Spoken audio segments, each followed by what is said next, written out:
morning and welcome to Perspectives on WFSU-FM. I'm Tom Flanagan, your fill-in host this week. And this coming Monday, April 14th, the Florida State University College of Medicine is going to be hosting a public forum on the health insurance crisis. Nous voici dans l'une des deux cliniques du comté qui procurent des soins de base à tous ceux qui ont un revenu trop faible et qui par conséquent ne peuvent pas se payer une assurance maladie. Je ne sais pas ce que ces citoyens feraient s'ils n'avaient pas la possibilité de venir dans un endroit comme celui-ci où ils peuvent rencontrer un médecin. Car ils n'ont pas d'assurance, donc aucune possibilité d'être soignés par le médecin de leur choix. Cette possibilité, ils la trouvent dans cette clinique. Alors entrons pour parler à quelques-uns de ces patients.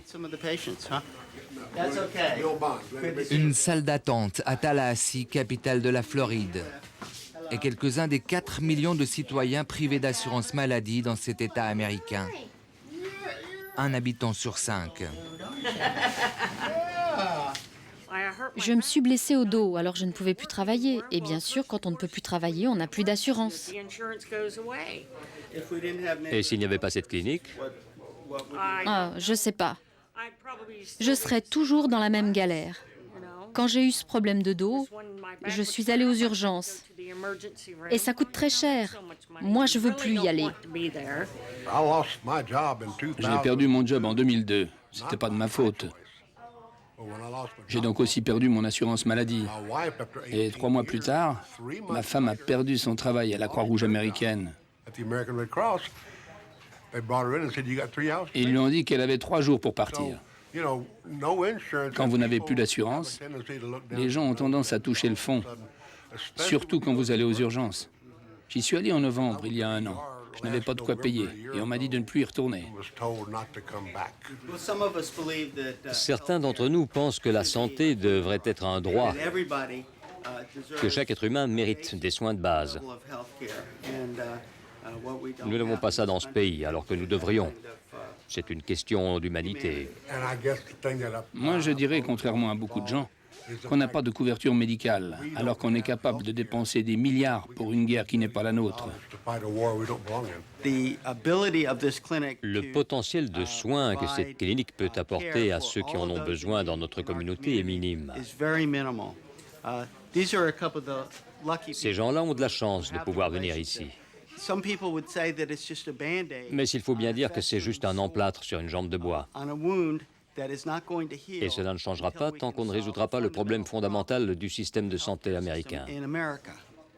Les mauvaises surprises sont quotidiennes dans cette clinique. Des patients menacés de cécité, par exemple, à cause d'un diabète diagnostiqué trop tard. Pas d'assurance, pas de prévention. Ici, on part au plus pressé. Avec les moyens du bord, on soigne le plus souvent gratuitement 3000 personnes par année. La clinique dispose d'un réseau de médecins volontaires. Aux États-Unis, la charité remplace la solidarité sociale.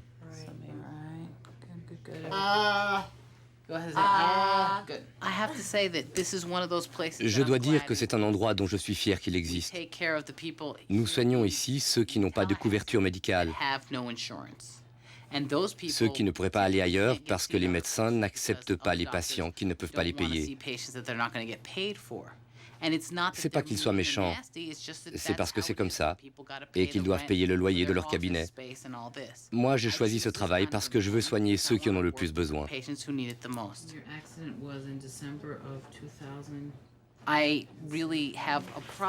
Cela me pose un problème qu'ici, aux États-Unis, les gens ne considèrent pas la santé comme un droit, mais plutôt comme un privilège. Ici, on pense qu'on a le droit de vivre, de voter, mais qu'on n'a pas le droit à la santé. Personnellement, je ne suis pas d'accord. Je pense que la santé est un droit. Et je pense que le fait de vouloir restreindre les soins et le droit des patients, ce n'est pas juste. Les citoyens américains, en élisant un nouveau président, s'exprimeront indirectement sur leur système de santé. Mais les réformes se jouent aussi au niveau régional. Cliff Thale, membre de l'exécutif du comté de Leon, se bat pour une couverture médicale universelle.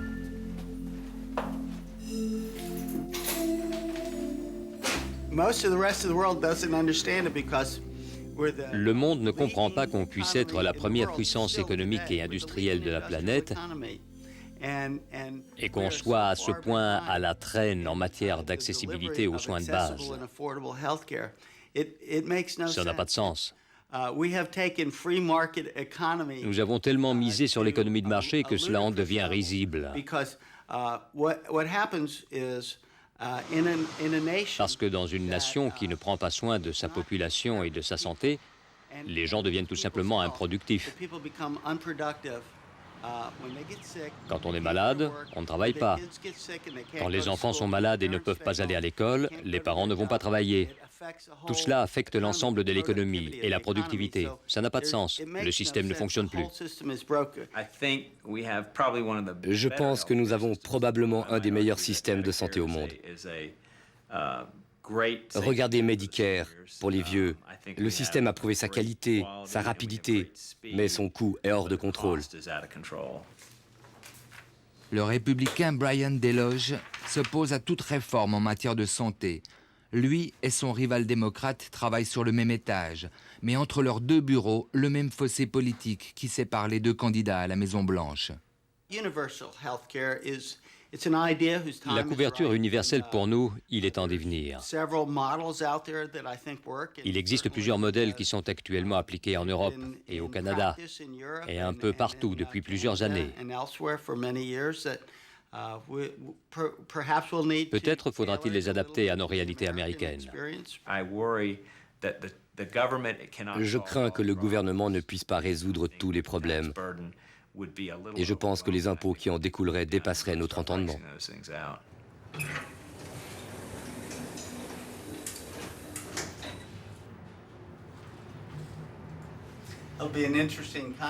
Ça doit être un sacré contraste entre Deloge et moi-même.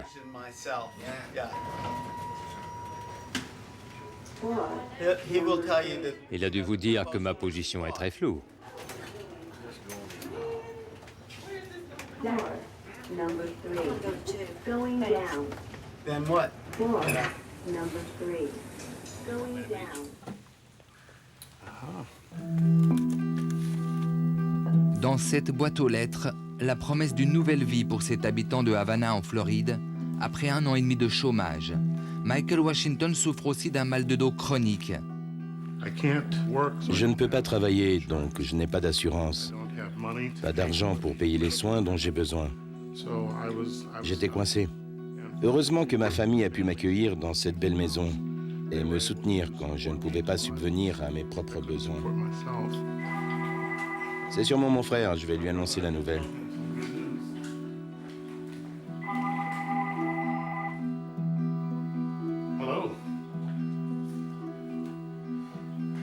Salut petit frère, comment tu vas? Je vais très très bien aujourd'hui.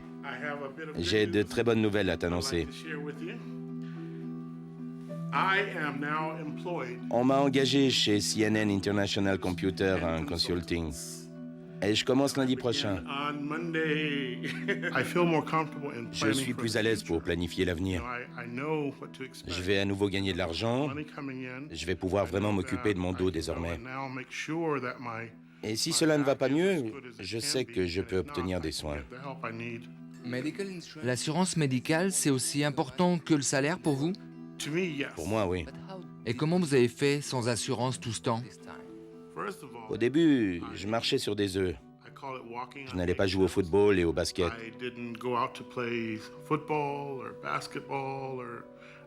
J'étais très sédentaire. C'est difficile et parfois frustrant. Il y a des fois où, malgré mon âge, je pleurais. J'étais tellement frustré. Je me disais, qu'est-ce que je fais? Je n'avais pas le choix.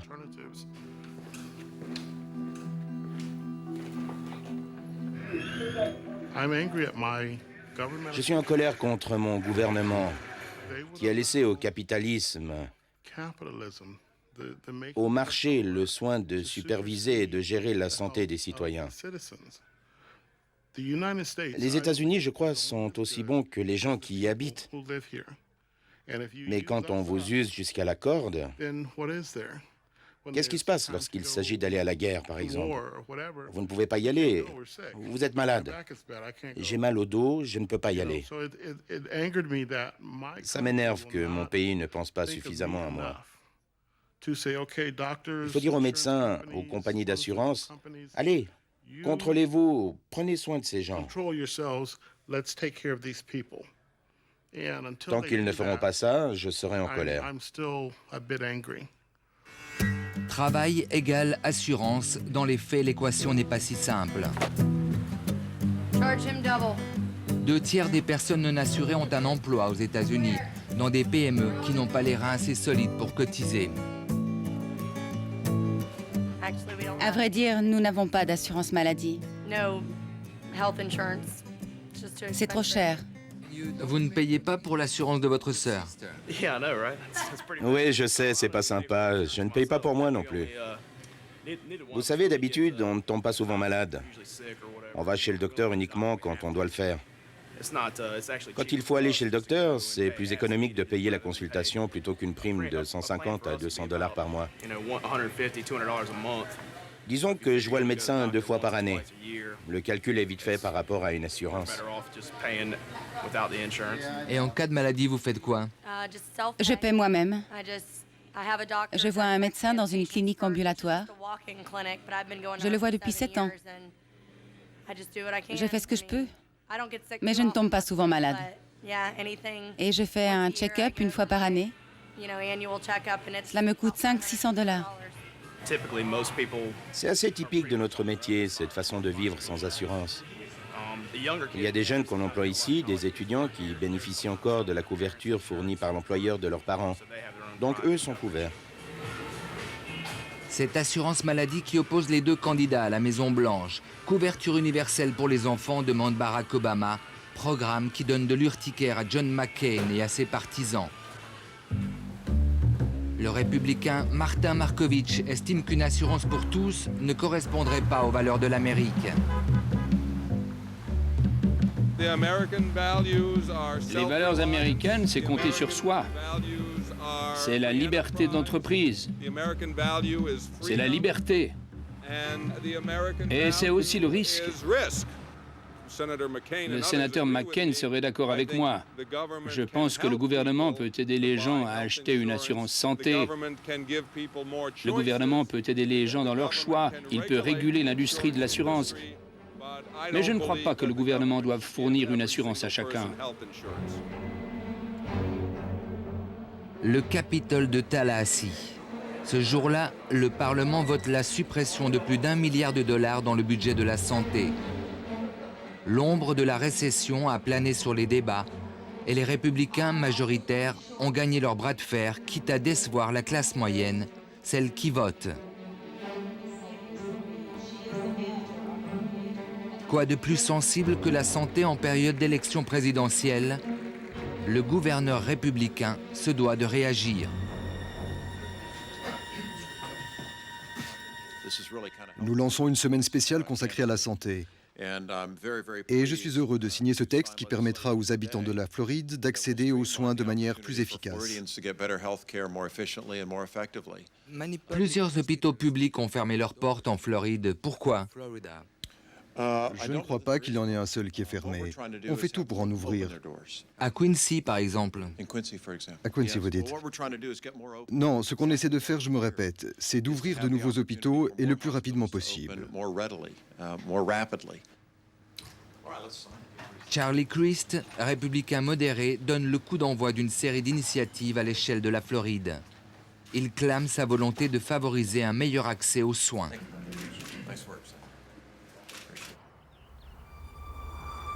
Mais c'est une bannière étoilée dépitée qui flotte devant l'hôpital fantôme de Quincy, dans le comté de Gadsden.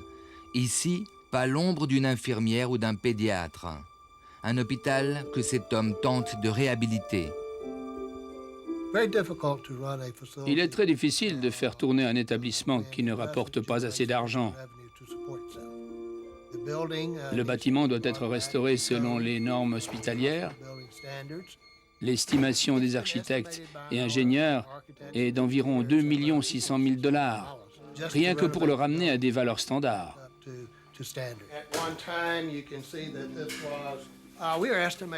Pour le nouveau matériel médical, il faut ajouter 3 millions de dollars, car il n'y a pas eu de travaux de maintenance depuis la fermeture de l'hôpital il y a plus de 2 ans. Et une partie de l'équipement doit être remplacée. Un hôpital dans le comté de Gadsden est incontestablement un besoin. Nous devons trouver l'argent nécessaire pour le remettre sur les rails.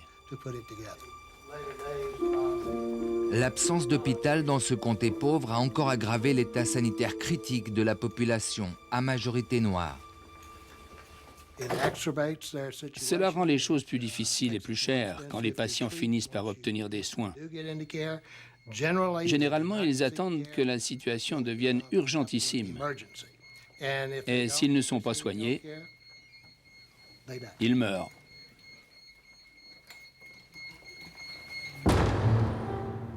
Autre drame, le taux de mortalité infantile. L'Amérique, première puissance mondiale, mais seulement 42e dans les tabelles de l'OMS. La situation s'aggrave encore dans ce comté déshérité. En matière de mortalité infantile, ce comté est 9e au classement du pire.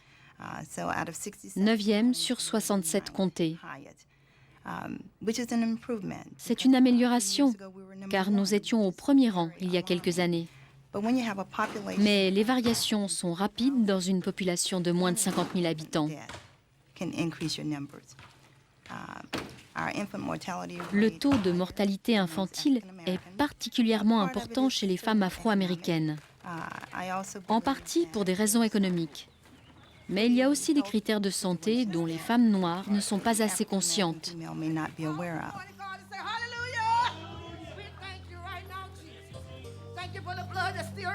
Le risque de perdre son enfant avant qu'il n'atteigne l'âge d'1 an, ce fut le cas pour Marisha, est 4 fois supérieur pour une femme noire dans ce comté rural que pour une citadine à la peau blanche.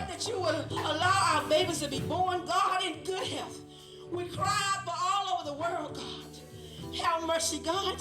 We cry for the countries that lost so many, Jesus. We ask you to be merciful, God, and to restore that country in the mighty. We see the brokenness. Nous voyons des êtres brisés par la douleur quand ils perdent leur bébé. Je demande alors à Dieu de leur donner les ressources nécessaires pour relever la tête. Je ne pense pas seulement à Marisha, mais à tous ses parents dépassés par les événements, et je les invite à se tourner vers Dieu. Quand mon garçon est mort en 2004, ma belle-mère m'a beaucoup parlé de spiritualité. Elle me disait que je devais reconsidérer ma relation avec Dieu.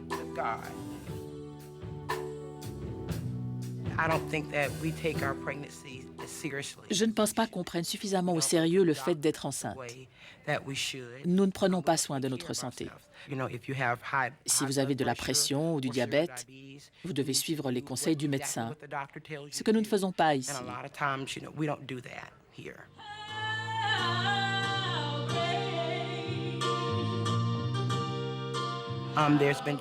Il y a un gros problème de santé. Les femmes n'obtiennent pas l'assurance médicale dont elles ont besoin. Il y a plusieurs raisons, en fait. La pauvreté, la drogue, plusieurs raisons, en fait. Nous n'avons pas d'hôpital dans ce comté. Donc, en cas d'urgence, nous devons rouler 50 km jusqu'à l'hôpital le plus proche. C'est un gros problème dans ce comté, comme dans d'autres.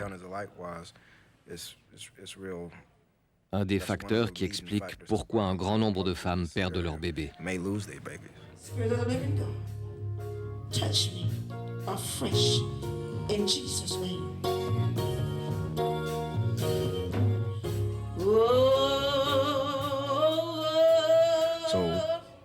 Chaque habitant doit se rendre à Tallahassee pour obtenir des soins pour son enfant.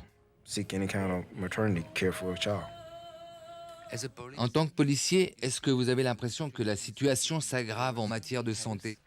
Ici, oui. C'est une communauté très pauvre. Les gens ne se soignent pas. Je connais beaucoup de mamans dont les enfants seraient en vie si on avait un hôpital. Je veux dire une maternité et une unité de soins intensifs. Et Obama peut changer ça? Au niveau local, c'est difficile. Au niveau national, ils peuvent améliorer les choses sans toutefois faire de révolution. Mais pour ouvrir un hôpital, ce qui permettrait de changer les statistiques, cela ne peut se faire qu'au niveau local ou au niveau du gouvernement de l'État. Quand le gouverneur dit vouloir ouvrir de nouveaux hôpitaux, vous le croyez? Oui, je le crois. Vous savez, ce problème n'est pas propre au comté de Gadsden. Il existe dans presque tous les comtés ruraux en Floride.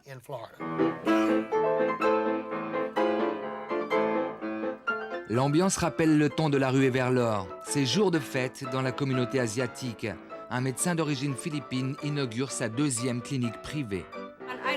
Je ne sais pas quel genre d'assurance ils vont accepter ici. Parce qu'il y a plusieurs sortes d'assurances. PPO, HMO.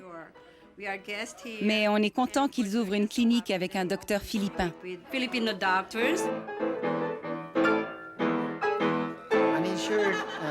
Avec les non-assurés, je perdrai de l'argent. S'il y a une urgence, ils n'ont qu'à aller à l'hôpital, où il y a un service pour ça. Ils ne peuvent pas venir ici. Ils n'ont pas les moyens de payer.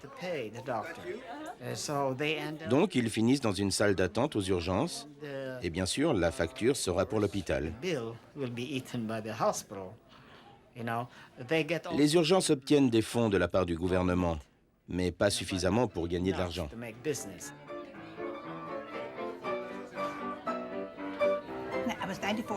J'ai eu 94 ans la semaine passée et je cherche un médecin depuis mon arrivée à Tallahassee. Mais je n'ai pas encore trouvé celui qui me mettra à l'aise. J'ai tenté ma chance avec 10 médecins différents. L'un ne voulait pas parce que j'ai plus de 60 ans. L'autre parce que je suis assurée par Medicare, l'assurance pour les personnes âgées. Et un autre me disait qu'il ne prenait pas de nouveaux patients. Ce n'est pas le patient qui est roi ici, c'est le docteur. Quand on exerce la médecine, les États-Unis seraient-ils donc le meilleur pays au monde pour faire de l'argent? Le meilleur?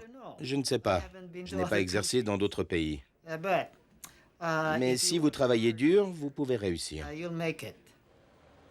Le système de santé le plus coûteux de la planète. Aucun pays au monde ne dépense autant d'argent pour la santé de ses concitoyens, même si des millions d'entre eux n'y ont pas accès. Une réalité qui inquiète les plus grands spécialistes de la médecine, y compris dans le camp républicain. Le professeur Brooks était l'éminence grise de Jeff Bush, l'ancien gouverneur de Floride. Les États-Unis ont adopté un système axé prioritairement sur le traitement des maladies aiguës. Le monde entier reconnaît d'ailleurs le degré de technologie et l'excellence des services médicaux américains. Cela dit, si l'on considère les répercussions de ce choix qualitatif sur le budget de la santé, on constate que 1% de la population dépense 27% de la totalité des coûts de la santé. Ce qui prouve à quel point notre système favorise une minorité de patients atteints de maladies aiguës. Malheureusement, les chiffres démontrent que sur les 2 000 milliards de dollars dépensés aux États-Unis en matière de santé, un tiers, voire la moitié de cet argent est utilisé pour soigner des maladies qui auraient pu être évitées. La santé génère une montagne de dollars aux États-Unis et l'argent public coule à flot dans ce secteur. Il représente la moitié des dépenses. L'État finance Medicaid pour les plus pauvres, Medicare pour les plus de 65 ans ou VA pour les vétérans de l'armée américaine.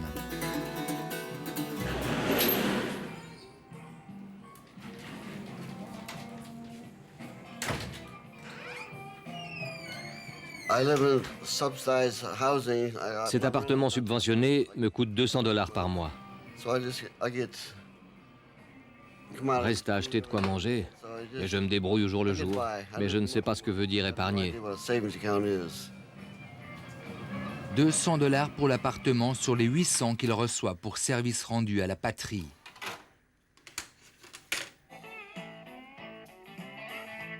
Une rente modeste après un passé chaotique. Randall se souvient des années de blues suite à son retour au pays, les excès, le divorce et l'accident. Je suis handicapé. En 1982, j'ai eu un accident de voiture dans l'Iowa. Je suis resté 3 mois dans le coma. J'avais trop bu ce jour-là, en plus de la cocaïne. Et il y avait une tempête de neige. Un très mauvais cocktail. Après, j'ai arrêté tout ça et je suis venu en Floride. J'avais 32 ans, une nouvelle naissance. J'ai dû réapprendre à marcher, à parler, et je continue. Je vais mieux aujourd'hui qu'à l'époque. Mais je ne peux pas travailler à cause de mon handicap. Mais vous, vous êtes assuré. J'ai les avantages sociaux que reçoivent les vétérans. Et sinon? Ce serait la dèche.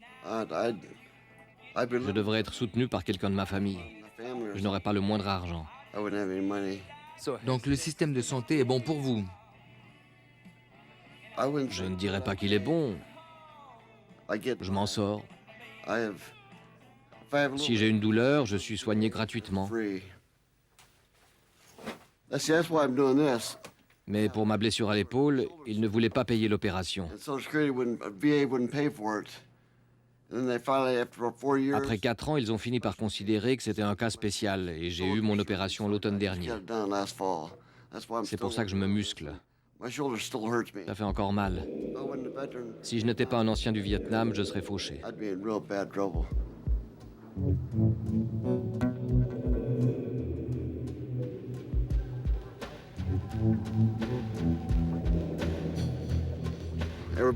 Tout le monde ici est handicapé.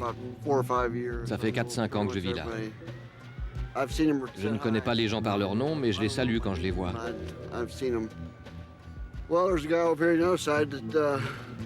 Il y a un gars là-bas qui veut bien vous parler. Je vous emmène.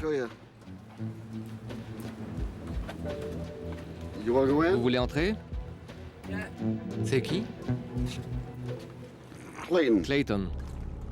Je ne connais pas le nom de famille. C'est un ami? Ouais.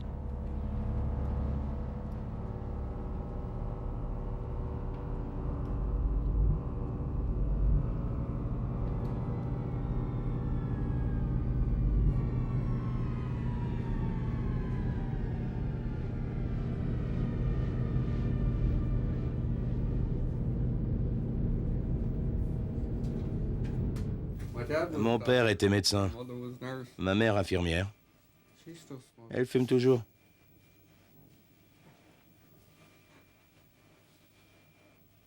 Le 8 août 78, je campais en famille. Je suis tombé d'un arbre et je me suis cassé le cou. J'étais conscient de ce qui m'arrivait. Vous êtes soigné par VA? Oui, par les vétérans, oui. Si vous êtes touché à la moelle épinière, les soins sont meilleurs parce que VA est à la pointe de la technologie.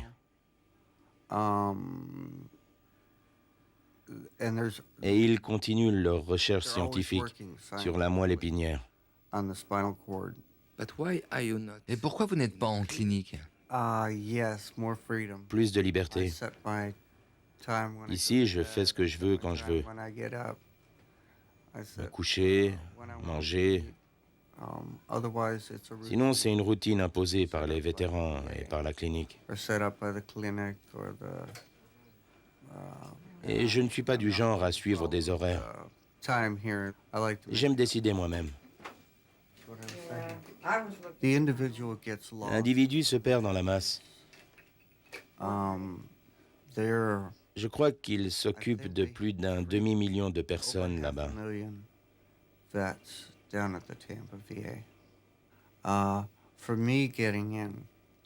Pour moi, aller à l'hôpital des anciens combattants, ce serait difficile car j'ai besoin de soins complets. Je dois être treuillé hors de mon lit. Ils n'aiment pas ça à cause du manque de personnel infirmier, même s'ils doivent le faire. Vous votez?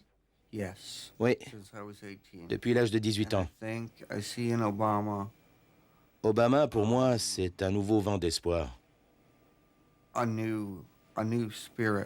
Il m'inspire. J'espère qu'il pourra faire quelque chose pour que les Américains puissent être médicalement assurés comme ils devraient l'être.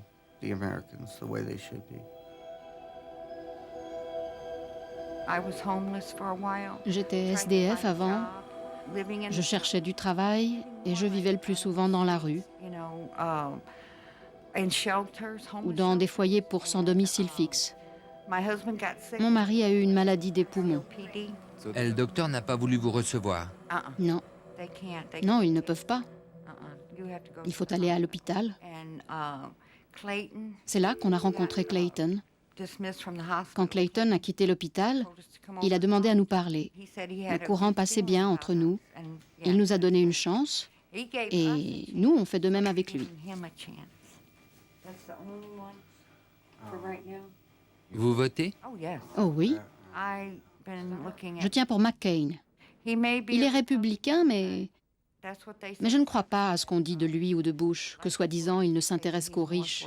Je ne suis pas d'accord. Moi, je vote d'après mon cœur.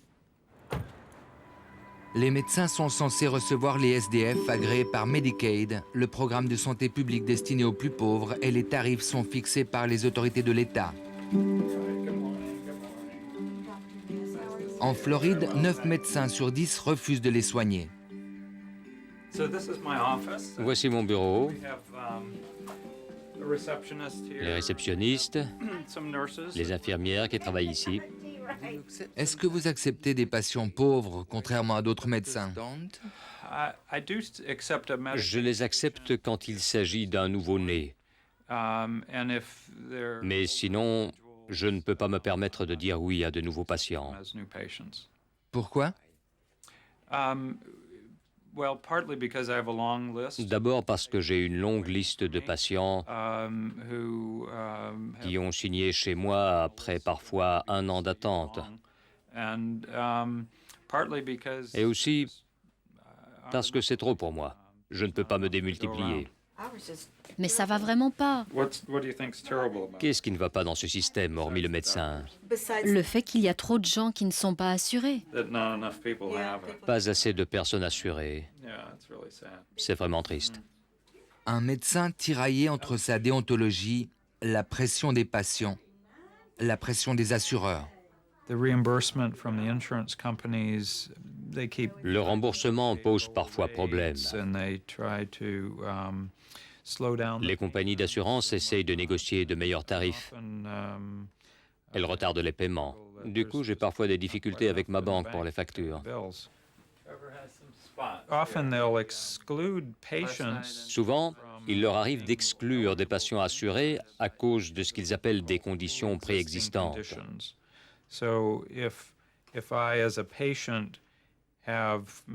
Donc, si un patient a du diabète, un problème de rein ou une maladie cardiaque chronique, et qu'il a déménagé pour un nouvel emploi, il se verra peut-être refuser une nouvelle assurance parce que la compagnie estimera qu'il souffre d'une maladie chronique. Le médecin doit aussi contracter une assurance contre les éventuels procès. 25 000 $ par an pour un généraliste, 100 000 pour un chirurgien. Car dans ce cabinet d'avocats, Harry Graham défend les patients lésés avec acharnement. Une erreur médicale peut rapporter des millions. Des avocats accusés de contribuer à la hausse des coûts de la santé. Ça, c'est un des principaux mythes savamment entretenus par les compagnies d'assurance depuis des dizaines d'années. Le nombre de cas de patients que nous défendons est tout à fait constant. Ce qui n'a pas changé, en revanche, c'est notre manière de travailler. Et je vous promets qu'on doit faire très attention. Rechercher des cas solides. Nous devons être sûrs que le docteur ou l'hôpital que nous attaquons a réellement commis une erreur médicale. Des avocats qualifiés de vautours. Serait-il pour le médecin l'ennemi numéro 1? C'est pas tant les avocats que les politiciens. Ils semblent plutôt fous dans ce pays, eux et leurs projets. Pourquoi? Il y a trop de drames, de guerres, et pas assez d'intérêt pour la santé de la population.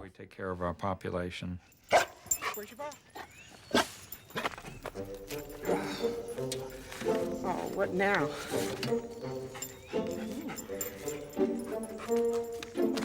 La prime d'assurance coûterait 800 $ par mois à cette femme de profession indépendante, beaucoup trop cher.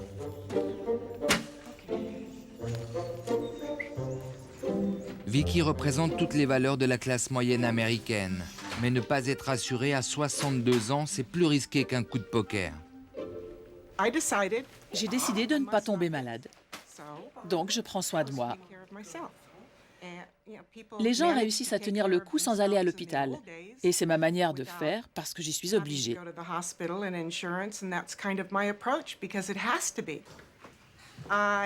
J'ai un appareil à bascule qui me permet de me détendre la colonne vertébrale. Vous voulez voir? Ça me redresse la colonne.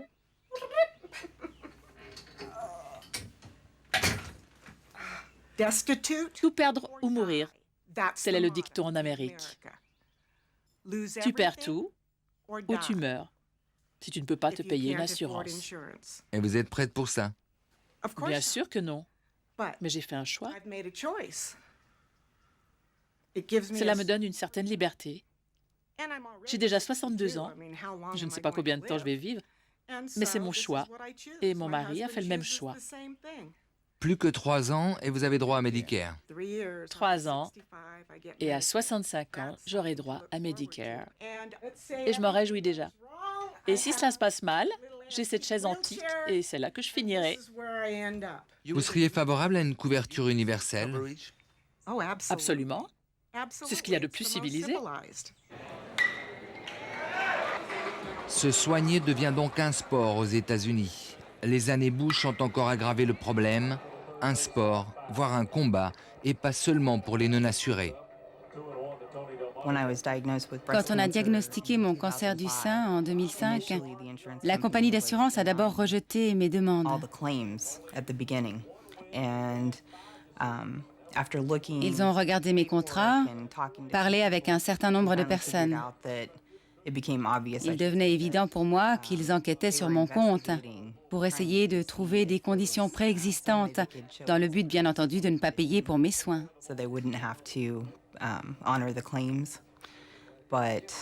Mais ça n'a pas marché pour eux, heureusement pour moi. Et vous avez dû vous battre contre eux. J'ai contacté plusieurs médecins pour savoir s'il y avait quelque chose dans mon dossier médical qui puisse justifier cela. Et je me suis rendu compte qu'un médecin avait fait des commentaires à la lecture de mon dossier qui ont mené à cette investigation. Donc j'étais stressée d'être atteinte d'un cancer du sein sans savoir si j'allais être couverte par l'assurance et si j'allais devoir payer. C'était vraiment stressant. Je ne dirais pas que les compagnies sont les méchants dans cette histoire. C'est un business. Et il ne faut jamais perdre de vue ce fait-là. Les compagnies font des affaires. Et la base, c'est l'argent. La principale compagnie d'assurance du nord de la Floride, assurance à but non lucratif, régulièrement accusée comme les autres de ne penser qu'à l'argent. C'est presque une tradition aux États-Unis de chercher qui sont les méchants et qui sont les ennemis. La santé est une industrie complexe dans ce pays. À mon avis, il n'y a pas d'individu qui soit mauvais. Le système de santé qui est le nôtre, nous l'avons toléré et créé nous-mêmes. Et chacun joue un rôle dans le résultat final.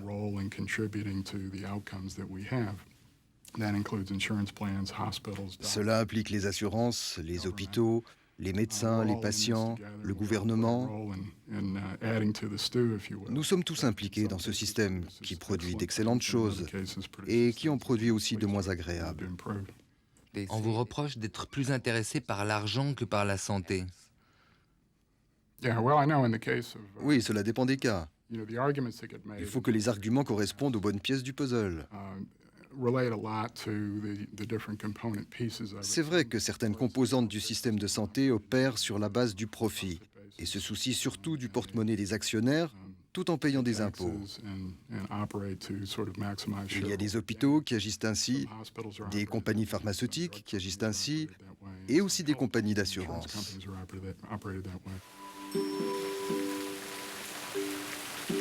Des compagnies d'assurance souvent réticentes à couvrir certaines maladies chroniques dont le traitement s'avère long et coûteux.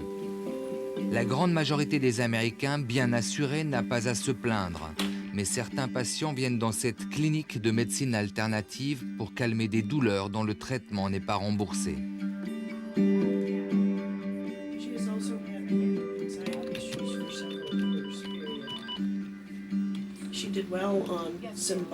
Elle allait bien, mais elle ne peut plus obtenir ce médicament. Elle s'en est bien sortie avec les antidépresseurs, mais elle a rechuté quand elle a perdu son assurance et son travail. Vous venez ici pour quelle raison? Parce qu'il a la maladie de Lyme, et on s'en occupe ici. Parce qu'ils sont rares ici, les médecins qui s'occupent correctement de cette maladie.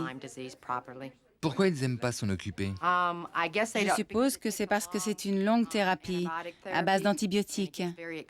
C'est cher pour les assurances, alors ils n'aiment pas la traiter. Mais quand on est malade, on doit être soigné. Oui. Mais ça ne veut pas dire que les assurances vont payer. Alors vous faites quoi? Vous restez malade ou vous payez de votre poche. Les ennuis de santé de cette patiente ont commencé en 1981. À l'époque, personne n'avait entendu parler ou ne voulait entendre parler de la maladie de Lyme.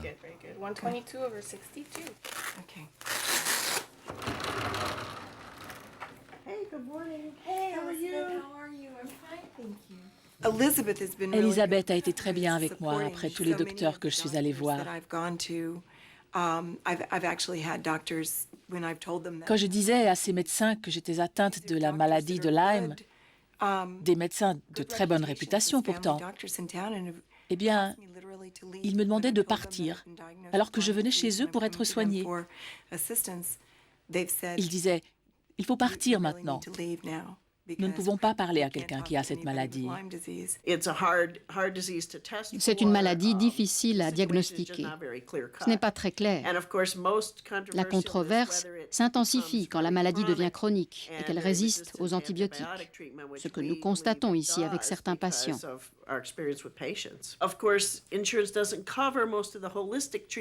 Bien entendu, l'assurance ne rembourse pas la plupart des traitements holistiques qui soulagent la maladie de Lyme, notamment l'acupuncture, les rayons infrarouges. Le patient doit mettre la main à la poche, y compris pour les herbes qui le soulagent et beaucoup d'autres thérapies qui ne sont pas couvertes. La dernière fois que je suis venue, je ne pouvais pas bouger mon bras. C'est incroyablement douloureux. Ma concentration décline. C'est difficile de lire. J'ai des insomnies. Des douleurs nerveuses atteignent un niveau terrifiant. Je ne peux plus dormir tellement ça fait mal. Ça fait mal où? Ça fait mal partout, dans tout le corps. C'est comme si j'avais les nerfs en feu, jusqu'au bout des ongles.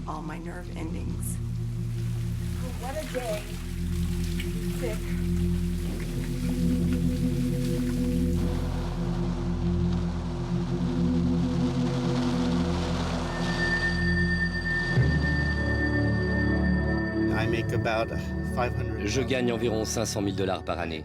Je travaille dur, je suis avocat. Mon travail, c'est de poursuivre des gens en justice. Alors c'est agréable de rentrer chez soi dans un environnement calme. Nous vivons dans une propriété surveillée. Il y a malheureusement des gens pauvres qui n'ont rien. Mais ce n'est pas pour autant une raison de les laisser se servir chez nous.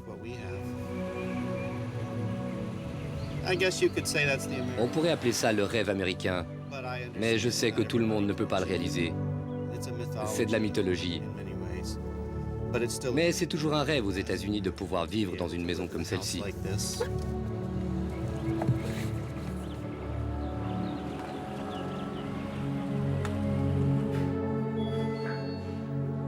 Hello, I'm home. Hello, my darling. How are you? Did you have a good day? Yes, you? Good to see you. Yes, I was just doing some work.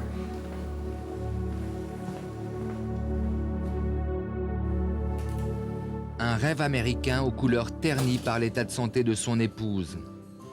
Les compagnies d'assurance et leurs médecins tardent à reconnaître la maladie de Lyme, alors que 15 000 nouveaux cas sont recensés chaque année depuis 10 ans sur sol américain. Ça me rend en colère. La personne que j'aime le plus au monde, je ne peux rien faire pour l'aider. Je l'ai emmenée voir des médecins. Ils ont fait de mauvais diagnostics. Ils ont dit qu'elle était dépressive. Après quoi, on a dû se rendre de Floride à Pittsburgh, puis en Caroline du Nord pour trouver un spécialiste. Puis ce spécialiste s'est fait expulser de Caroline du Nord par les associations médicales, les assurances et l'industrie pharmaceutique pour l'empêcher de pratiquer la médecine. Donc elle n'a pas pu recevoir de bons traitements depuis des années. Parfois, je me dis que je devrais tous les attaquer en justice, mais ça compliquerait son état de santé. Le stress aggraverait son problème. Donc ça ne vaut pas le coup. Mais j'espère qu'un jour, quand on en saura plus, ces gens comprendront qu'il faut traiter cette maladie. Pas seulement la maladie de Lyme, c'est juste un exemple parmi toutes les maladies qui sont négligées, même pour les gens qui ont une bonne assurance et de l'argent.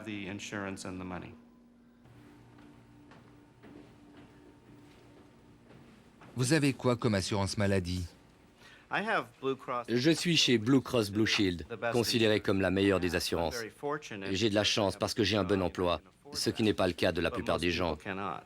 C'est votre employeur qui paye pour vous. La compagnie dont je suis partenaire paie pour moi. C'est une économie pour moi. Mais je le répète, je suis un peu une exception comparée à la majorité des gens.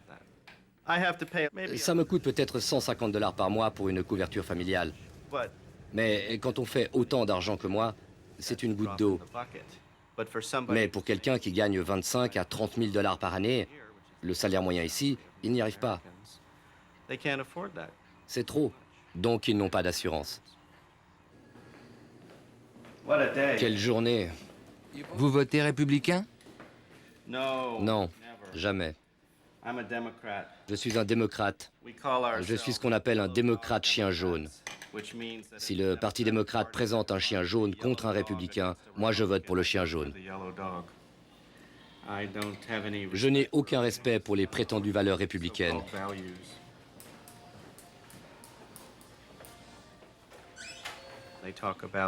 Ils disent qu'ils se soucient des gens, mais ils ne le font pas. Ils se soucient de leurs amis, du business, de leur compagnie, du pétrole, des assurances, des entreprises pharmaceutiques. Ils ne se soucient pas des gens. J'en veux à nos leaders, aux entreprises, au corps médical, aux compagnies d'assurance.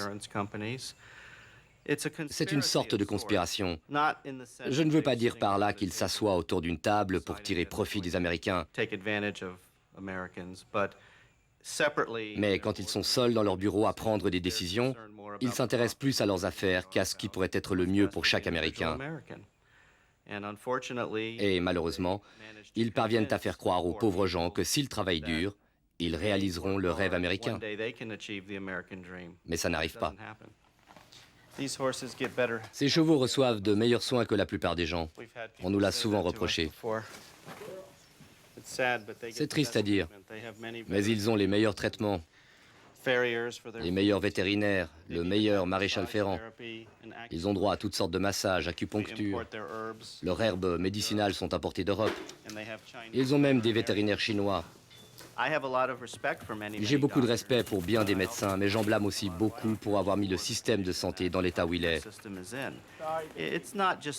Pas seulement les médecins, les assureurs, les avocats, le gouvernement, les compagnies pharmaceutiques, sans aucun doute. Leurs médicaments coûtent plus cher qu'ils ne devraient. Tout est dirigé vers le profit aux États-Unis. Je ne suis pas contre. Je fais de l'argent, j'aime en dépenser. Mais quand il n'y a plus que ça comme priorité, et cela au détriment des gens, alors je pense que nous sommes dans une mauvaise situation, et c'est pour ça qu'on est dans de sales draps.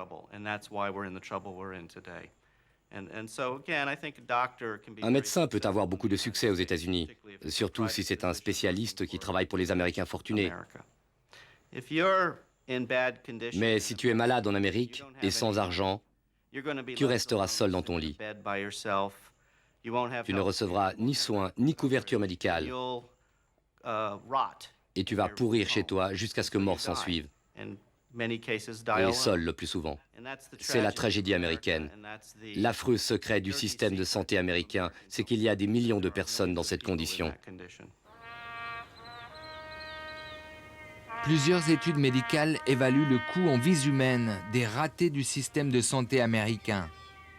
2000 morts par année, rien qu'en Floride. Bien plus, comparativement, que le nombre de GIs tués au combat et que l'Amérique honore traditionnellement lors du Memorial Day.